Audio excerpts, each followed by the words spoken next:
Y es un gusto recibir en la mesa de buscadores al diputado del MPP, Agustín Mazzini. ¿Todo bien? Todo bien. Muchas gracias por invitarnos. A las órdenes.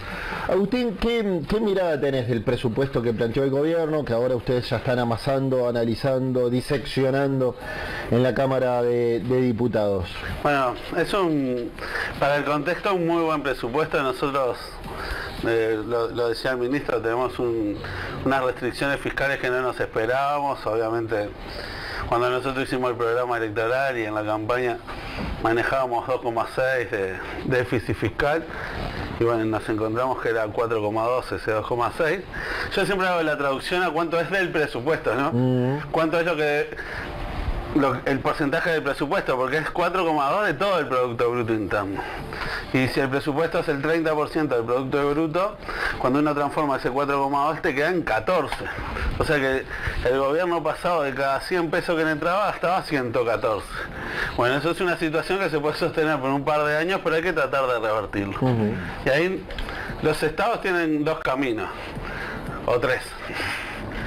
Uno es recortar por el lado del gasto, otro es hacer un ajuste de impositivo, sí, y el otro es endeudarse. El tema que endeudarse tiene un límite. O emitir, como pasa en Argentina generalmente, ¿no? Que prenden la máquina de hacer billetes y sacan al mercado. El problema que endeudarse o emitir es hipoteca para el futuro, ¿no? Sí. Y nosotros tenemos que... Y emitir dinero, además, es un caldo de cultivo para la inflación. Sí, es todo un problema. Es una trampa al solitario. Sí, porque además desalienta el ahorro, desalienta la inversión, genera inestabilidad macroeconómica.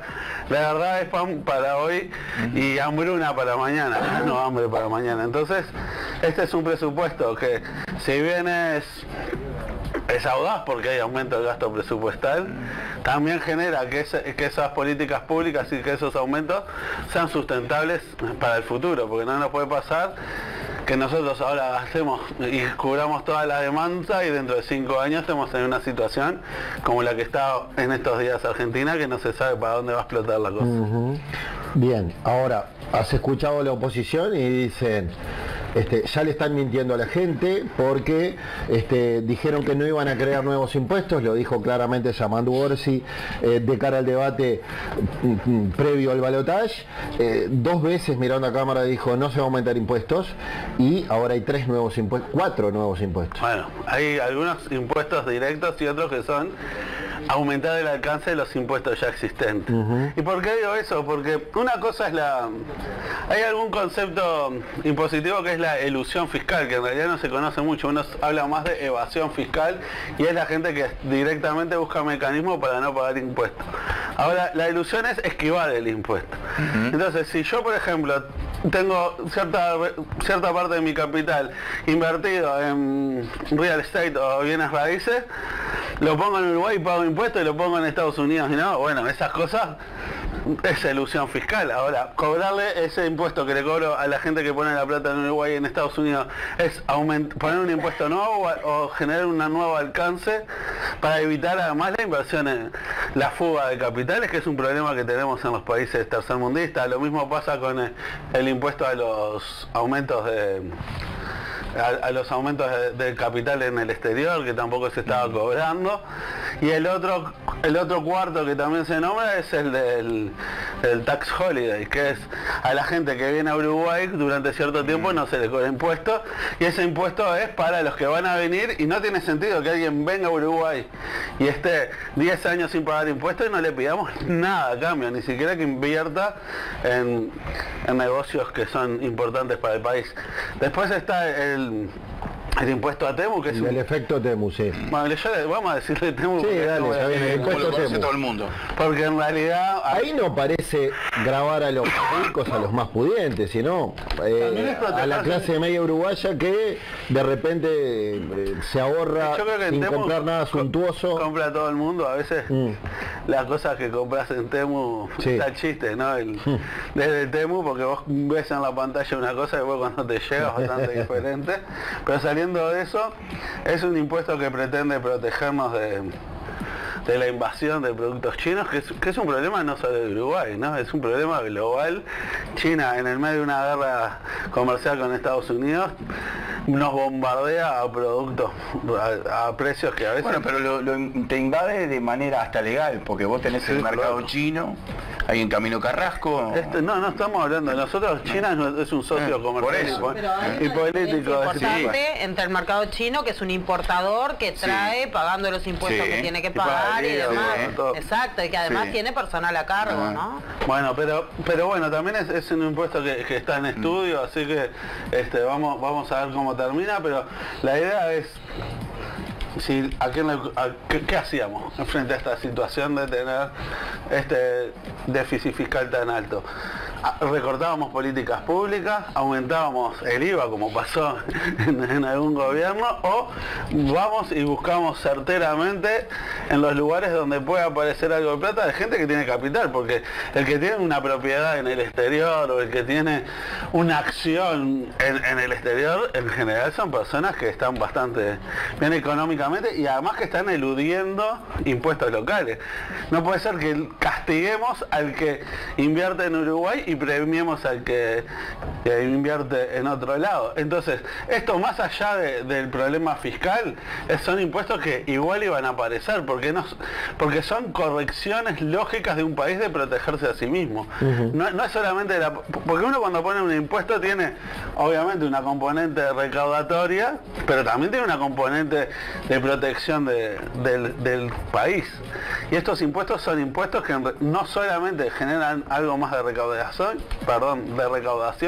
sino que protegen al país. Lo mismo que el impuesto mínimo a la renta global, que es un impuesto que la gente, si no lo paga acá, lo paga en Europa.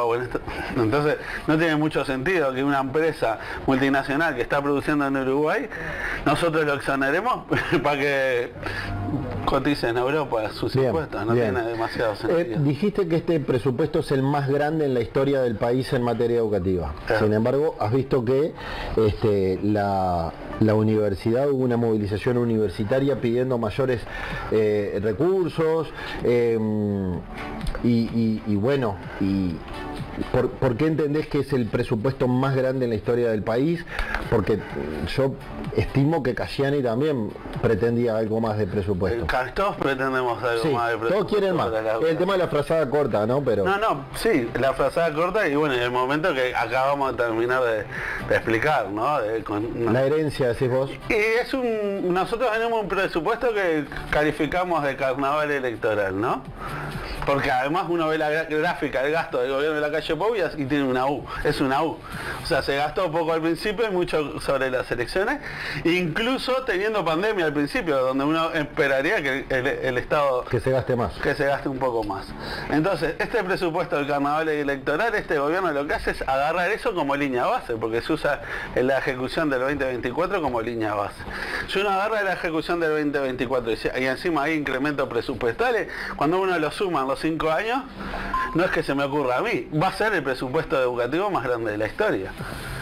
Sin contar los incrementos de las diferentes rendiciones de cuenta o lo que se puede aumentar ahora en este propio presupuesto, que los compañeros de la Comisión de Hacienda y Presupuesto están tratando para arrimar algún crédito más para el ODELAR y para el UTEC para desarrollar la universidad y la educación terciaria en el exterior. Bien, compañeros.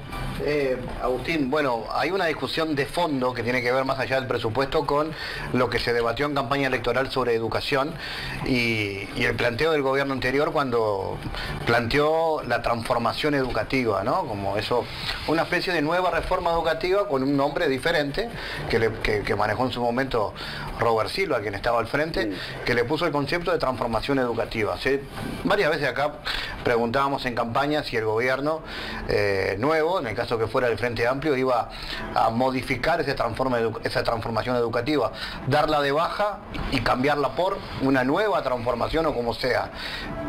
¿Qué está en la agenda? Mira, en la ANEP, porque la transformación educativa es la órbita de la ANEP, el maestro Pablo Casciani, que es el presidente, junto al resto del Consejo y las direcciones generales, vienen trabajando en varias hojas de ruta para hacer los cambios que la educación precisa mientras se discuten todas estas cosas más profundas.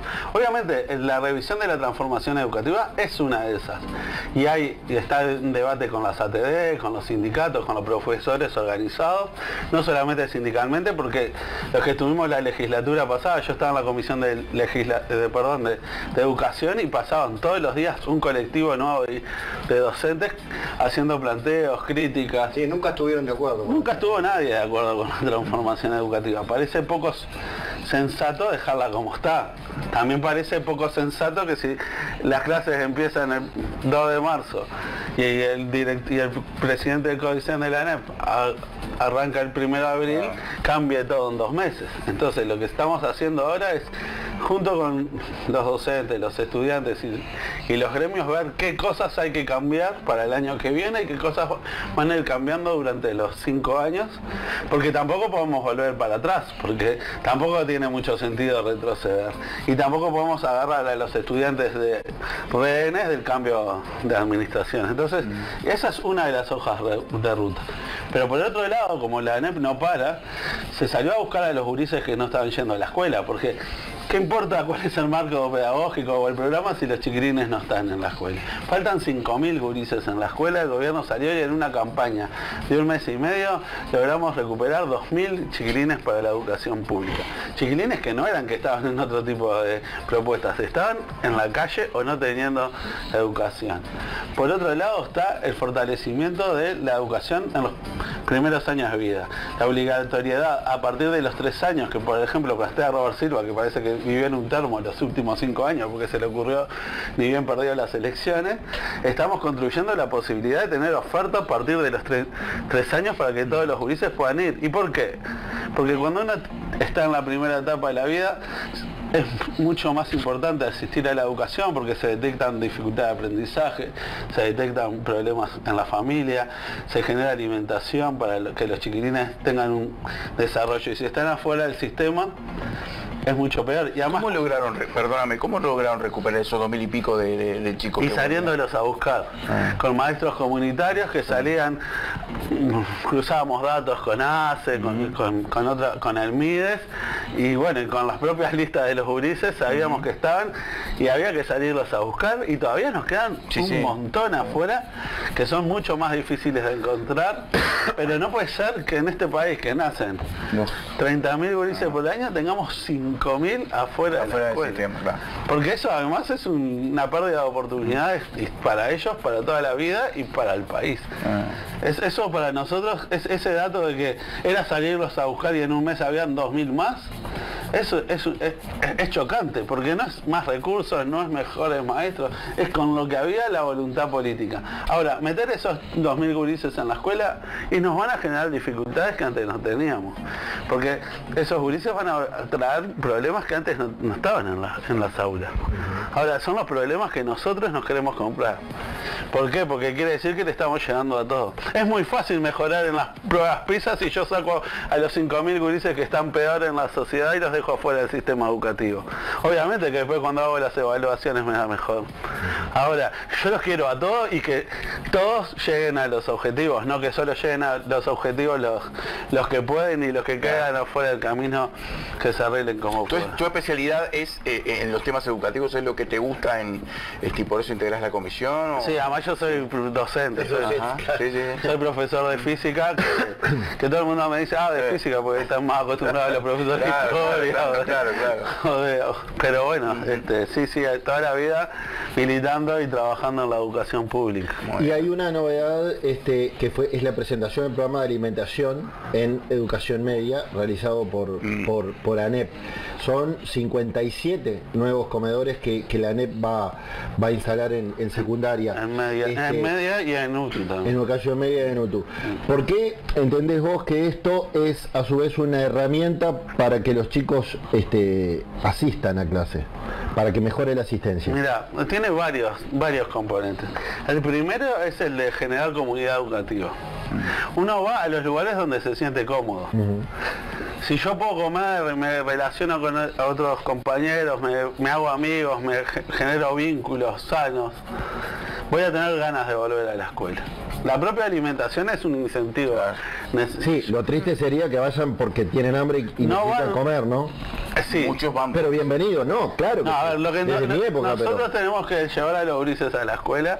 a como del lugar. Vivimos en un país que tristemente tiene 1/5 de sus niños bajo la línea de la pobreza y eso es otro de los problemas que el presupuesto va a tratar de abordar, porque es una deuda que tiene el país, que hace más de 30 años que la estructura de la pobreza, si bien ha cambiado la pobreza, la relación entre niños pobres y adultos pobres se sigue manteniendo y es escandalosa, porque además esos gurises después son los que después les cuesta mucho integrarse al sistema. Tenemos un sistema carcelario colapsado y no invertimos en nuestras infancias. Pero también tiene efectos sociales, no solamente el estricto de voy por la comida. Tiene eso que yo decía, ahí el maestro Cayani lo nombraba como comensalidad, ¿no? Ese espacio de comer todos juntos y de generar comunidad. Yo le decía medio broma, es como una comunión laica, digamos, ¿no? Es generar lugar de pertenencia. Generar un espacio de pertenencia y donde se come junto, el vínculo ya es distinto, ya no es lo mismo cuando uno come con otra persona. Yo vengo de un hogar cristiano y la comunión es un poco eso, ¿no? Y cuando todos comemos del mismo plato y de la misma mesa, ya nos hermana algo más. Y nos hace iguales. Esto está pensado para secundaria y YouTube. Sí. Educación media. Educación media y YouTube. Mitad sí, educación media básica y YouTube en secundaria. Y serían 57 por lo que leí. En todo el país. En todo el país. ¿Y cómo se Van a pasar de seleccionan? 20.801 a 40.367 alumnos que acceden a una alimentación diaria. Sí, ¿Cómo son se casi seleccionan 20. esos 57? Y bueno, ahí usan criterios de, bueno, obviamente de cuántos gurises son, y como en primaria, viste que están los quintiles, los liceos donde acuden gurises de más bajos recursos, van a comer ahí. Lo que sí tiene es que van todos a comer, todos los de ese liceo. No es que hay algunos que son los del comedor y otros que no. Cuando yo era chico en mi escuela era así, era un poco violento, no te toca comida y porque no sos tan pobre. O sea, y por eso se usa ahora el criterio de elegir el centro educativo, para eso, para generar esto que nosotros estábamos hablando, de que sea todo el centro que come en la misma mesa. Bien. ¿Alguna otra pregunta? Bueno, Agustín Mazzini, diputado del MPP, gracias por esta charla, buscadores. Bueno, no, muchas gracias a ustedes. Muy bien. Bueno. A las órdenes. Bambi, háblame de PPA. Sí, señor, PPA. Portones PPA Uruguay es la marca registrada. 30 años juntos, compre con ventaja. ¿Sabes cómo? Ingresando a ppa.com.uy. El teléfono del automatismo es 0800 y ahora si quiero verme